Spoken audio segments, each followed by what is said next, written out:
Halo sahabat desa, kita jumpa lagi. Kali ini kita akan membahas ternyata dalam hal pelaksanaan belanja desa yang menjadi beban APBD desa, pemerintah desa itu tidak bisa memberikan uang tunai kepada masyarakatnya. Nanti kita akan membahasnya.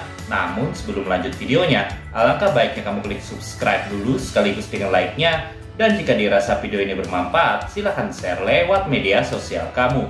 Juga tonton videonya sampai habis.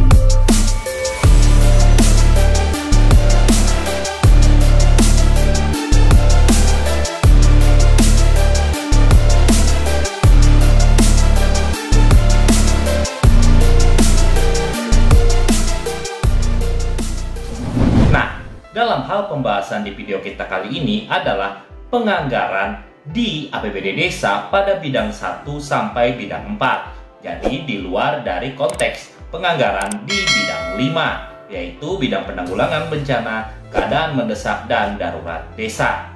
Dan pedoman kita dalam pembahasan kali ini yaitu Peraturan Menteri Dalam Negeri Republik Indonesia Nomor 20 Tahun 2018 tentang pengelolaan keuangan desa.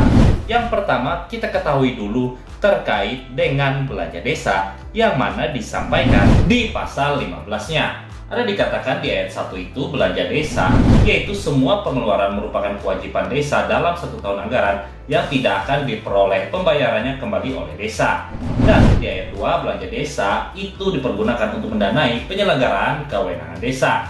Untuk klasifikasi belanja desa terdiri atas bidang, yaitu bidang penyelenggara pemerintahan desa, pelaksanaan pembangunan desa, pembinaan masyarakatan desa, pemberdayaan masyarakat desa. Nah, seperti yang disampaikan tadi, kita akan membahas di luar dari bidang yang disampaikan pasal 16 huruf E tadi, yaitu bidang penanggulangan bencana, keadaan mendesak, dan darurat desa. Dan berikutnya, dalam hal belanja desa, sebagaimana yang disampaikan di pasal 19 itu. Jenisnya sendiri yaitu belanja pegawai, belanja barang dan jasa, belanja modal, dan belanja tak terduga. Jadi kita tidak membahas terkait dengan belanja tak terduga karena belanja tak terduga itu nantinya ditempatkan oleh pemerintah desa pada bidang 5. Jadi kita melihat pengertian dari belanja pegawai, belanja barang dan jasa, serta belanja modal yang mana 3 jenis belanja tadi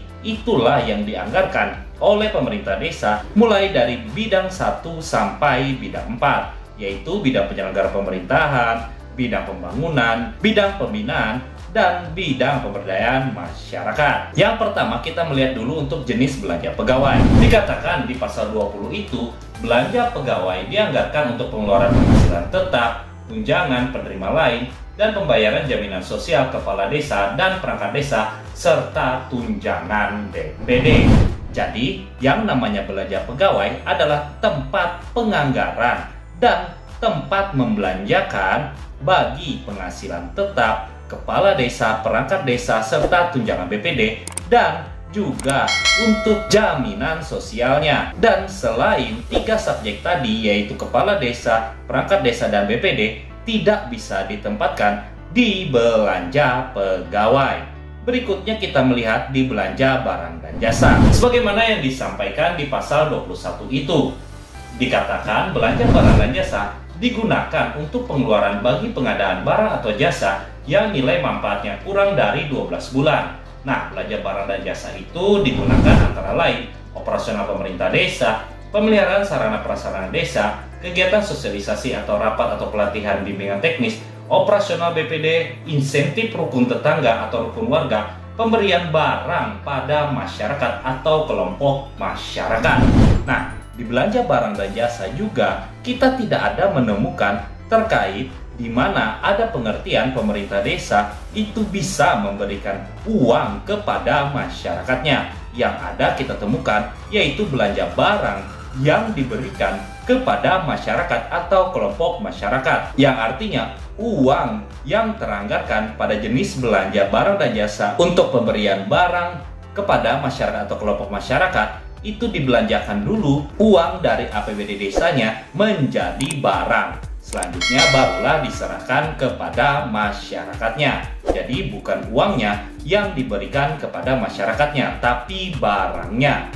Dan jika kita melihat jenis belanja modal, ada dikatakan di pasal 22 itu, belanja modal digunakan untuk pengeluaran pengadaan barang yang nilai manfaatnya lebih dari 12 bulan dan menambah aset. Di ayat 2 itu ada dikatakan pengadaan barang sebagaimana dimaksud pada ayat 1, di mana nilai manfaatnya lebih dari 12 bulan dan menambah aset digunakan untuk kegiatan penyelenggaraan kewenangan desa. Nah, jika kita melihat pengertian belanja modal juga adalah belanja barang yang nilai manfaatnya di atas 12 bulan dan menambah aset desa, yang artinya jika pemerintah desa menempatkan anggaran tersebut pada jenis belanja modal, tentunya nanti uang tersebut akan dijadikan barang terlebih dahulu dengan nilai manfaatnya di atas 12 bulan dan barang tersebut adalah menjadi aset desa, sehingga tidak dimungkinkan pemerintah desa menempatkan anggaran di jenis belanja modal untuk memberikan uang kepada masyarakat desa. Nah, dari sini dapat kita simpulkan bahwa tidak bisa pemerintah desa memberikan uang kepada masyarakat desa dalam hal pelaksanaan belanja atas beban APBD desa yang dianggarkan pada kegiatan mulai dari bidang 1 sampai bidang 4. Yang bisa pemerintah desa berikan kepada masyarakat hanyalah berupa barang yang nilai manfaat barang yang diberikan kepada masyarakat itu